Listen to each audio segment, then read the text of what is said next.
গঙ্গাসাগর সেতুর কাজ কি এখনো শুরু হয়নি? অনেকেই বলছেন নদীতে এখনো কোনো পিলার দেখা যাচ্ছে না, তাহলে কি কাজ বন্ধ? আসলে এই ধারণাটা পুরোপুরি সঠিক নয়, কারণ সেতু তৈরির কাজ শুধু নদীতে পিলার বসানো দিয়ে শুরু হয় না। এর আগে থাকে একাধিক গুরুত্বপূর্ণ ধাপ, যার অনেকটাই সাধারণ মানুষের চোখে পড়ে না।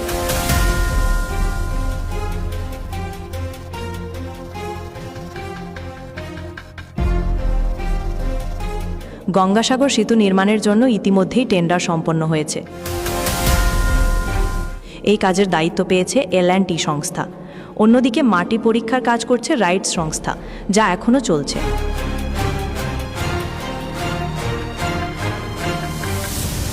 সেতুর উভয় দিকের জমি অধিগ্রহণ অনেক আগেই সম্পন্ন হয়েছে। জমির মালিকরাও সরকারের কাছ থেকে তাদের প্রাপ্য ক্ষতিপূরণ পেয়ে গেছেন। অর্থাৎ প্রকল্পের একটি বড় এবং গুরুত্বপূর্ণ ধাপ ইতিমধ্যেই শেষ। এছাড়াও সেতু তৈরির জন্য প্রয়োজনীয় সামগ্রী ইতিমধ্যেই কাকদ্বীপের লট ৮ এলাকায় পৌঁছে গেছে। এখানে প্রায় ২০ বিঘা জমি ভাড়া নিয়ে L&T সংস্থা তাদের অস্থায়ী অফিস তৈরি করেছে এবং শুরু করে দিয়েছে সেতু নির্মাণের প্রাথমিক কাজ। তাই শুধুমাত্র নদীতে পিলার না দেখেই যদি আমরা ভাবি কাজ শুরু হয়নি, তাহলে সেটা ভুল ধারণা। কারণ একটি সেতু তৈরির আসল কাজ শুরু হয় প্রস্তুতি দিয়ে। মাটি পরীক্ষা, পরিকল্পনা এবং সাইট প্রস্তুতি, এই সব কিছু মিলিয়েই এগোয় একটি বড় প্রকল্প।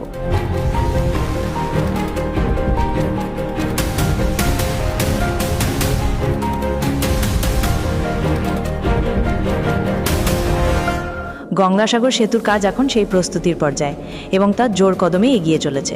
প্রায় ৫ কিলোমিটার দীর্ঘ এই ব্রিজ তৈরি করতে খরচ হবে প্রায় ১,৫০০ কোটি টাকা।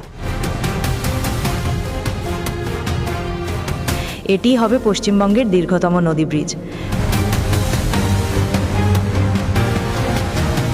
এখন শুধু সময়ের অপেক্ষা, যখন এই কাজ ধীরে ধীরে দৃশ্যমান হবে সবার কাছে, সব সমালোচনা, প্রশ্ন দূর হবে।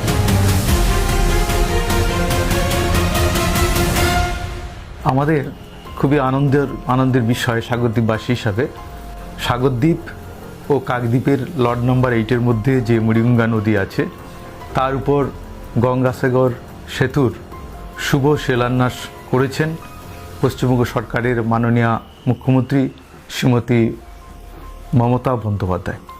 এবং L&T কোম্পানি এই ব্রিজ তৈরির দায়িত্ব গ্রহণ করেছে। এটা আমাদের কাছে অত্যন্ত খুশির খবর যে ব্রিজ তৈরির সামগ্রী লট নম্বর 8-এ পৌঁছে গেছে এবং মাটি পরীক্ষার কাজ যে চলছিল প্রায় শেষের পথে। সাগরদ্বীপের এই গঙ্গাসাগর সেতু একটা বড় পরিবর্তন আনবে। পাচ্ছি ওপারে ৮ নম্বরে অনেক রকম যন্ত্রপাতি এসছে, সেখানে কাজকর্ম শুরু হয়েছে গঙ্গাসাগর সেতুর জন্য। হ্যাঁ, আর কয়েক বছরের মধ্যে আমরা গঙ্গাসাগরে ব্রিজটা দেখতে পাবো। আর L&T একটা বড় কোম্পানি, যারা বিভিন্ন ধরনের এই ধরনের কনস্ট্রাকশন কাজগুলো করে থাকে। তাদের কাছে আমরা নিশ্চয়ই, তারা যখন কাজটা করবে খুব ভালোভাবে হবে। হ্যাঁ, ব্রিজের কাজ তো অলরেডি শুরু হয়েছে, দেখতেই পাচ্ছি। এই ব্রিজটা যদি যতটা তাড়াতাড়ি সম্ভব যদি কাজটা শেষ করে উদ্বোধন করে দেয়, এতে আমাদের মতো রেগুলার প্যাসেঞ্জার বা যারা যে ডেলি প্যাসেঞ্জারি করছে, ছাত্র বলুন বা কর্মজীবী মানুষ বলুন, তার কাছে খুবই সুবিধার হয়। এই ব্রিজ আমাদের কাছে একটা আশীর্বাদের জায়গা। আমার নাম প্রীতম মণ্ডল। হ্যাঁ, আমরা তো প্রত্যক্ষদর্শী, ব্রিজের প্রক্রিয়া শুরু হয়ে গেছে। লট নম্বর 8-এ এই ব্রিজ তৈরির বিভিন্ন উপকরণ এবং যন্ত্রাংশ এসে পড়েছে।